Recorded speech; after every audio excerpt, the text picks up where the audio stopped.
Welcome to Loud History. Today we invite you to explore one of the most haunting true stories in modern cave exploration. A journey that began with excitement but ended in heartbreaking tragedy. It was November 24, 2009, just days before Thanksgiving. 26-year-old John Edward Jones, a medical student, loving husband and father of a 14-month-old daughter, entered the infamous Nutty Putty cave in Utah with a group of friends and family. For the Jones family, caving had long been a cherished tradition. This trip, however, would change everything. As the group descended into the cave around 8 p.m., spirits were high. They explored the cave's large chamber known as the Big Slide before John, his brother Josh, and two friends sought a new thrill, the narrow and infamous passage known as the Birth Canal. But John never made it there. Here's where things took a tragic turn. John entered a nearby crevice, mistakenly believing it was the birth canal. In fact, it was a nearly impassable crawl space called Ed's Push, a place not meant for human exploration. As he squeezed forward, the tunnel dipped sharply downward. His 6-foot, 200-pound frame wedged tighter and tighter until he could move no further. Trapped. Head first, in a crevice just 10 by 18 inches wide. Why would someone keep crawling into such a tight space? This is a classic case of over-ideas, confidence. Bias, a psychological phenomenon, where individuals overestimate their ability to succeed in a risky situation. Psychologists say, when people believe they've succeeded in similar scenarios before, they're more likely to underestimate danger. John, who had explored caves since childhood, likely believed he could push through and come out the other side. But this time, he couldn't. When John realized he was stuck, he tried to wriggle backward, but it was impossible. One of his arms was pinned beneath him, and the angle of the crevice meant that gravity was now his enemy. Can you imagine what it feels like to be trapped upside down, unable to breathe deeply? In such a position, the body's organs shift, making it harder for the lungs to expand. Blood rushes to the head, increasing pressure on the brain and eyes. If left too long, this can cause hallucinations, unconsciousness, even death. Josh, realizing the danger, tried to pull his brother out by the legs, but he couldn't budge him an inch. He had no choice but to scramble out of the cave and call for help.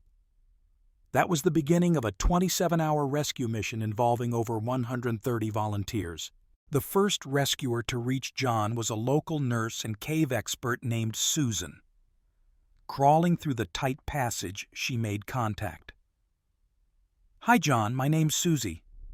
How are you doing?" "Hi, Susie," John replied. "Thanks for coming. But I really want to get out." His words were calm but filled with dread. In the hours that followed, more rescuers arrived. They developed several strategies, lubricating the walls using climbing cams and ropes, and even drilling into the rock around him. Eventually, they set up a complex pulley system designed to pull John out inch by inch. And for a moment, it seemed like it was working. They managed to pull John high enough that he could make eye contact with rescuers. Though exhausted, dirty, and in pain, he smiled. "How are you doing?" one rescuer asked. "It's bad. I'm upside down. I can't believe I'm still upside down." "My legs are killing me," John said, managing a strained grin. What drives a man to smile in the face of death? This speaks to resilience. In crisis, some people rely on humor and positivity as a coping mechanism.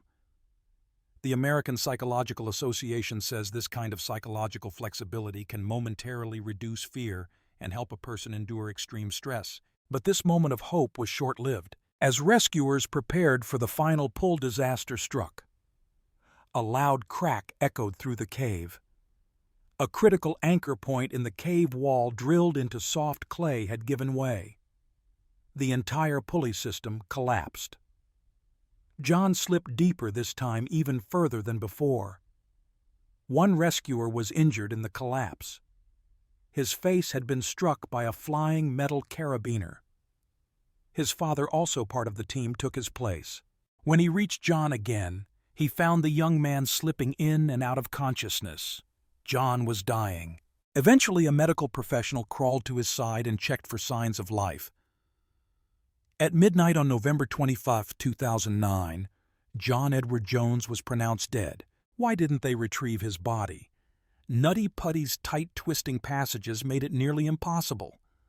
Authorities determined it would be too dangerous to risk more lives. So John's body remains there, entombed in the cave forever. 1 week later, Nutty Putty Cave was permanently sealed. A plaque was placed near the entrance commemorating John's life and honoring the sacrifice of those who tried to save him. Let's take a moment to reflect. What can we learn from this? First, even experts can make fatal mistakes. John's childhood experience gave him confidence but not recent practice.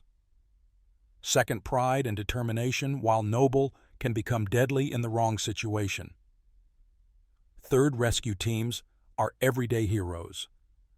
Over 130 people worked tirelessly for 27 hours in tight, dangerous conditions, risking their lives to save someone they'd never met. And most of all, adventure, while thrilling, must always be paired with caution. Here's a question for you. Have you ever pushed yourself too far, thinking you could handle more than you actually could? Cognitive scientists say our brains often misjudge risks due to emotional memory. Past successes cloud our perception of future dangers. It's not weakness to be cautious. It's wisdom. John's story is not just a tragedy. It's a testament to human bravery, the love of family, and the will to survive. But it's also a chilling reminder that nature doesn't forgive missteps and that sometimes courage must be paired with restraint. If you found this story moving, don't forget to subscribe to Loud History for more real stories that touch the mind and heart.